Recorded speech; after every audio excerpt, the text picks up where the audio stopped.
পৰামৰ্শসমূহ ৰূপায়ণ কৰাৰ ক্ষেত্ৰত ডক্টৰ নৰিয়ালে এক বিশেষ উল্লেখযোগ্য ভূমিকা গ্ৰহণ কৰিছে। তেখেত উত্তৰ প্ৰদেশৰ গাজিয়াবাদৰ বাসিন্দা। দ্বিতীয়টো অসম সৌৰভ বঁটাৰ বাবে আমি এলভিছ আলী হাজৰিকাক আমাৰ চৰকাৰে নিৰ্বাচিত কৰিছে। এলভিছ আলী হাজৰিকাৰ বিষয়ে আমি জানো, ইংলিছ চেনেলক সাঁতুৰি পাৰ হোৱাৰ উপৰিও কম বয়সৰ পৰা তেখেতে কেইবাটাও সাঁতোৰৰ ক্ষেত্ৰত গৌৰৱ লাভ কৰিবলৈ সক্ষম হৈছে। আনহাতে এই বছৰৰ আন এটা অসম সৌৰভ বঁটাৰ বাবে আমি হিমা দাসক নিৰ্বাচিত কৰিছোঁ। ঠিক সেইদৰে চতুৰ্থটো অসম সৌৰভ বঁটাৰ বাবে তিৱা সাহিত্য সংস্কৃতিৰ এগৰাকী গৱেষক শ্ৰী নাদিৰাম দেউৰীক নিৰ্বাচিত কৰা হৈছে। এই চাৰিজন ব্যক্তিলৈ অসম সৌৰভ বঁটা আগবঢ়োৱা হৈছে। অসম গৌৰৱ বঁটা পাবৰ বাবে সক্ষম হোৱা ব্যক্তিকেইজনৰ নাম হ'ল আমাৰ অসমৰ বিহু নৃত্যৰ ক্ষেত্ৰত এক অগ্ৰণী ভূমিকা গ্ৰহণ কৰা ৰঞ্জিত গগৈক অসম গৌৰৱ বঁটাৰে সন্মানিত কৰা হৈছে। গিনিজ ৱৰ্ল্ড বুক ৰেকৰ্ডত বিহুৱে স্থান লাভ কৰোঁতে তেখেতৰ ভূমিকা অত্যন্ত উন্নত মানৰ আছিল। বিশিষ্ট হস্তি বিশেষজ্ঞ শ্ৰীমতী পাৰ্বতী বৰুৱালৈকেও এই বছৰৰ অসম গৌৰৱ বঁটা আগবঢ়োৱা হৈছে। তেখেতৰ যি প্ৰাপ্তি, সেই প্ৰাপ্তিয়ে ইউনাইটেড নেশ্যন এনভাইৰনমেণ্ট প্ৰগ্ৰেমৰ পৰাও স্বীকৃতি লাভ কৰিছে। BBCয়ে তেখেতৰ ওপৰত ডকুমেণ্টাৰী বনাইছে আৰু যোৱা 30 বছৰ হস্তি মানৱৰ সংঘাত দূৰকৰণৰ ক্ষেত্ৰত পাৰ্বতী বৰুৱাই এক সুন্দৰ বৰঙণি আগবঢ়াইছে। আন এটা অসম গৌৰৱ বঁটাৰ বাবে আমি অসমৰ বিশিষ্ট ছাউণ্ড ইঞ্জিনিয়াৰ, মুম্বাই ফিল্ম জগতৰ এটা চিনাকি নাম দেৱজিৎ চাংমাইক আমি নিৰ্বাচিত কৰিছোঁ। আন এটা অসম গৌৰৱ বঁটাৰ বাবে আমি চিপাঝাৰৰ সুকমণি ওজাপালিৰ ক্ষেত্ৰত এক বিশিষ্ট ভূমিকা গ্ৰহণ কৰা, প্ৰসাৰ আৰু প্ৰচাৰৰ ক্ষেত্ৰত বিশিষ্ট ভূমিকা আগবঢ়োৱা শ্ৰী দ্ৰোণ ভূঞালৈকে আগবঢ়াইছোঁ। দ্ৰোণ ভূঞা সুকনামী ওজাপালিৰ এক বিশিষ্ট নাম। আন এটা অসম গৌৰৱ বঁটাৰ বাবে আমি শ্ৰী নীলম দত্তক নিৰ্বাচিত কৰিছোঁ। নীলম দত্ত তেখেত এক প্ৰকাৰ ক'ব গ'লে অত্যন্ত উচ্চ শিক্ষিত এজন যুৱক, কিন্তু তেখেতে অৰ্গেনিক ফাৰ্মিঙৰ ওপৰত নিজৰ কাম কৰি আহিছে।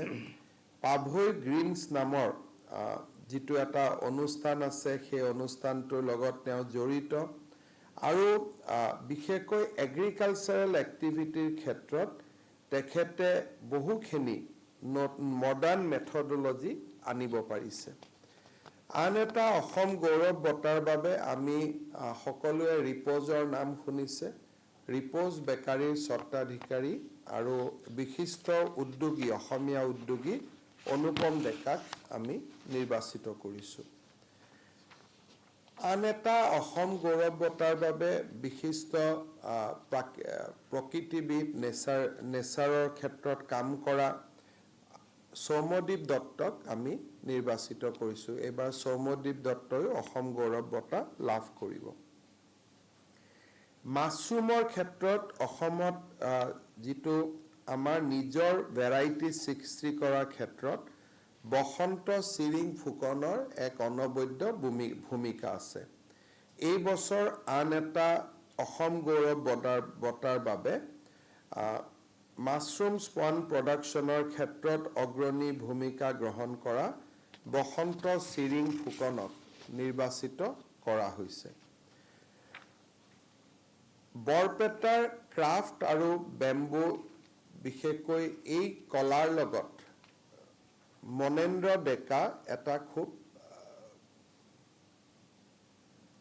প্ৰখ্যাত নাম। তেখেতে বাঁহৰ উপযুক্ত ব্যৱহাৰেৰে বিভিন্ন ধৰণৰ সামগ্ৰী প্ৰস্তুত কৰি এক বিশেষ ভূমিকা গ্ৰহণ কৰিবলৈ সক্ষম হৈছে। আৰু সেইকাৰণে এইবাৰ আন এটা অসম বঁটাৰে বৰপেটাৰ শ্ৰী মনেন্দ্ৰ ডেকাক সন্মানিত কৰা হৈছে। শিৱসাগৰৰ শ্ৰীমতী মীনাক্ষী চেতিয়া এগৰাকী আশা কৰ্মী, যিগৰাকী আশা কৰ্মীয়ে 2008 চনৰ পৰাই অনবদ্য বৰঙণি আগবঢ়াই আহিছে আৰু ডিমৌ ব্লক PHCৰ গোটেই অঞ্চলটোত বা তাৰে নবিল গাঁও বুলি কয়, সেই অঞ্চলটোত মীনাক্ষী চেতিয়া এটা অতি প্ৰচলিত নাম, অত্যন্ত আই মাতৃসকলৰ বাবে এটা বিশ্বাসী নাম। এই বছৰ মীনাক্ষী চেতিয়াকো আমি, শ্ৰীমতী মীনাক্ষী চেতিয়া তেওঁ আশা কৰ্মী, তেখেতক আমি অসম গৌৰৱ বঁটাৰে আমি সন্মানিত কৰিছোঁ। কাৰ্বি আংলঙৰ শ্ৰীমতী পখিলা লেকটেপি, তেখেত কাৰ্বি ফক গায়। কাৰ্বি যুৱ মহোৎসৱেও এইবাৰ 50 বছৰ অতিক্ৰম কৰিছে। শ্ৰীমতী পখিলা লেকটেপিক এইবাৰ আমি অসম গৌৰৱ বঁটাৰে সন্মানিত কৰিছোঁ। ওদালগুৰিত তেনজিং বডোচাই এলিফেণ্ট ফ্ৰেণ্ডলি টি ষ্টেটৰ ওপৰত তেওঁ কাম কৰিছে আৰু তেওঁৰ গোটেই ধাৰণাটো হ'ল যে হাতীৰ সৈতে সহবাস কৰি চাহ উদ্যোগৰ প্ৰসাৰ। সেই দিশত শ্ৰী তেনজিং বডোচাৰ এক অনবদ্য বৰঙণি আছে। বড়োলেণ্ড এৰিয়াত তেওঁৰ 2খনকৈ ফাৰ্ম আছে, চাহ বাগিচা আছে, অৰ্গেনিক কাল্টিভেশ্যন কৰে চাহৰ ক্ষেত্ৰত, কিন্তু হাতীৰ সৈতে সহ অৱস্থানক তেওঁ বিশ্বাস কৰে। তেওঁৰ অনবদ্য বৰঙণিৰ কাৰণে তেখেতকো এইবাৰ আমি অসম গৌৰৱ বঁটাৰে সন্মানিত কৰিছোঁ। বৰাক উপত্যকাৰ চিতলপাতিৰ ওপৰত ডক্টৰ নিৰ্মল দে সুন্দৰভাৱে কাম কৰে আৰু বৰাক উপত্যকাৰ চিতলপাতিক তেখেতে চিতলপাতি উদ্যোগক তেখেতে জনপ্ৰিয় কৰিছে। এইবাৰৰ অসম গৌৰৱ বঁটাৰে শ্ৰী নিৰ্মল দেকো আমি সন্মানিত কৰিছোঁ। জেকচিন কুম্বাং পাও, শ্ৰীমতী জেচিন কুম্বাও পাও ধেমাজিৰ হয়, হেণ্ডলুমৰ ক্ষেত্ৰত যথেষ্ট নাম কৰিছে আৰু ধেমাজিত আপোনালোকে গ'লে দেখিব, ধেমাজি, ডিব্ৰুগড়, গুৱাহাটীত তেওঁৰ 3টা আউটলেট আছে কংকন ধেমাজি নামে। অত্যন্ত ধুনীয়া সাজপাৰ বনায় মিচিং সমাজৰ ওপৰত বিশেষ কৰি, আৰু তেখেতৰ সামগ্ৰী গোটেই ভাৰততে বিক্ৰী হয় আৰু অকল অসমতকৈও ভাৰতত তেখেতৰ সামগ্ৰীৰ চাহিদা অসমৰ বাহিৰত আৰু বেছি। সেই তেখেতৰ পাৰদৰ্শিতাৰ বাবে জেচিং কুম্বাং পাওক এইবাৰ আমি আন এটা অসম গৌৰৱ বঁটাৰে সন্মানিত কৰিছোঁ। আমাৰ শিশুৰ সুস্বাস্থ্যৰ ক্ষেত্ৰত অংগনবাদী কৰ্মীসকলৰ এটা সুন্দৰ বৰঙণি আছে। তিনিচুকীয়া জিলাৰ এগৰাকী অংগনবাদী কৰ্মী শ্ৰীমতী মেৰী হাছা, তেওঁৰ শিশুসকলৰ প্ৰতি যিটো সেৱা, সেই সেৱাই তেওঁক উৎকৃষ্টতাৰ পথলৈ লৈ গৈছে। এইবাৰ আমি আন এটা বঁটাৰে, অসম গৌৰৱ বঁটাৰে শ্ৰীমতী মেৰী হাছাক আমি সন্মানিত কৰিছোঁ। অসমত কলা ধান ব্লেক ৰাইচৰ বীজ জনপ্ৰিয় কৰা আৰু ব্লেক ৰাইচক যদিও ই অসমৰ থলুৱা সম্পদ নহয়, কিন্তু গোৱালপাৰা জিলাত খেতি কৰি সুন্দৰ ভেৰাইটি নিৰ্মাণ কৰি ব্লেক ৰাইচক অসমীয়াত জনপ্ৰিয় কৰাৰ ক্ষেত্ৰত উপেন্দ্ৰ ৰাভাৰ এক অনবদ্য বৰঙণি আছে।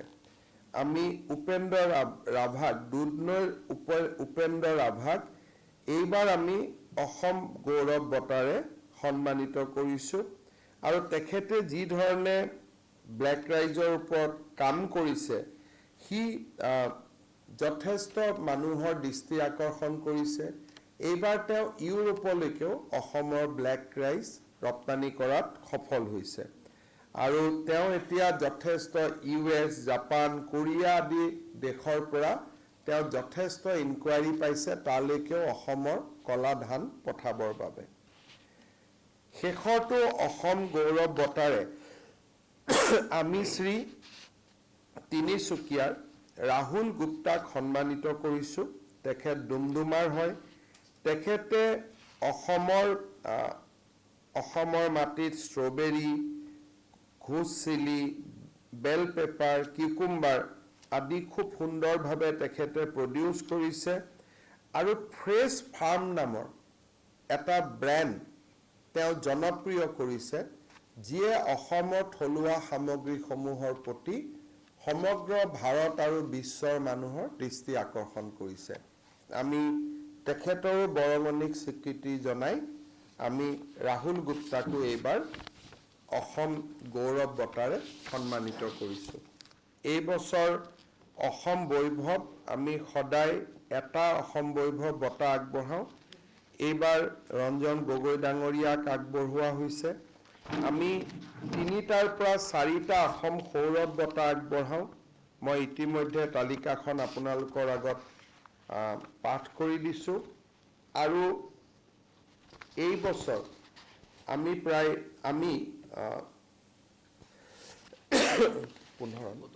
17 গৰাকী ব্যক্তিক অসম গৌৰৱ বঁটাৰে আমি সন্মানিত কৰিছোঁ। আৰু এই গোটেই বঁটাসমূহ আমি অহা 10 ফেব্ৰুৱাৰীত শংকৰদেৱ কলাক্ষেত্ৰত ৰাজ্যিক পৰ্যায়ৰ অনুষ্ঠান এটাৰ জৰিয়তে আমি প্ৰদান কৰাৰ ব্যৱস্থা কৰিম।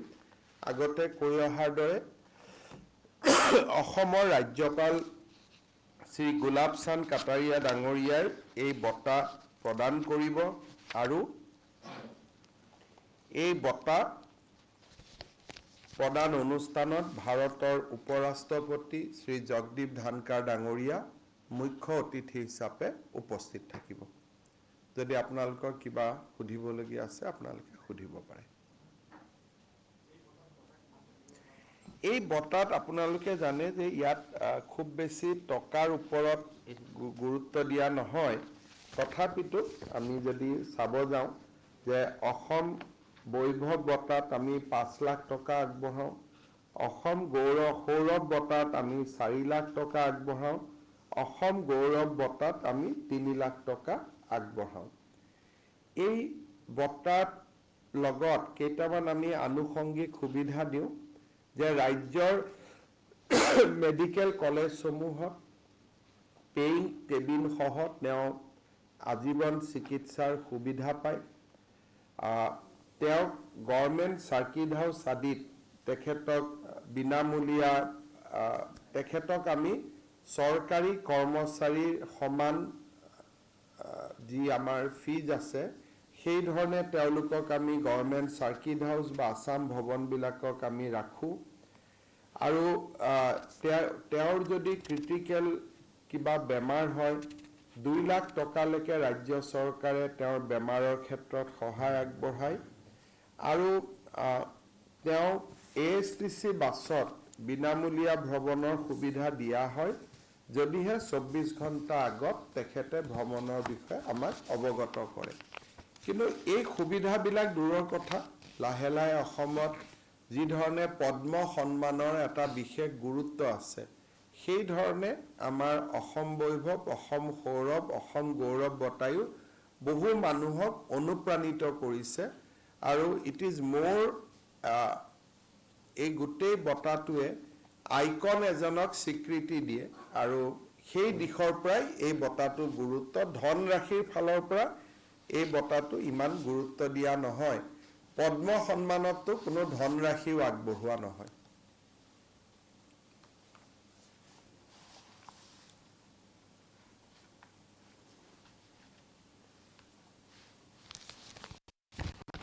যদি আপোনালোকৰ আন প্ৰশ্ন নাই তেতিয়াহ'লে মই সৰু কৰি ইতিমধ্যে পেপাৰত এডভাৰটাইজ ওলাইছে যে আমি মুখ্যমন্ত্ৰী মহিলা উদ্যমিতা আঁচনি যিখন আৰম্ভ কৰিছোঁ, সেই আঁচনিখন আমি তাৰ প্ৰপত্ৰ এটা দিনতে বিতৰণ কৰিম। কিন্তু প্ৰপত্ৰ পূৰণৰ সময় এমাহ থাকিব। আৰু সেইকাৰণে যদি যাতে প্ৰপত্ৰসমূহ পিছত কোনো বিক্ৰী আদি হ'ব নোৱাৰে, এটা দিনতে পঞ্চায়তৰ কাৰ্যালয়ৰ পৰা প্ৰপত্ৰসমূহ সংগ্ৰহ কৰিব লাগিব।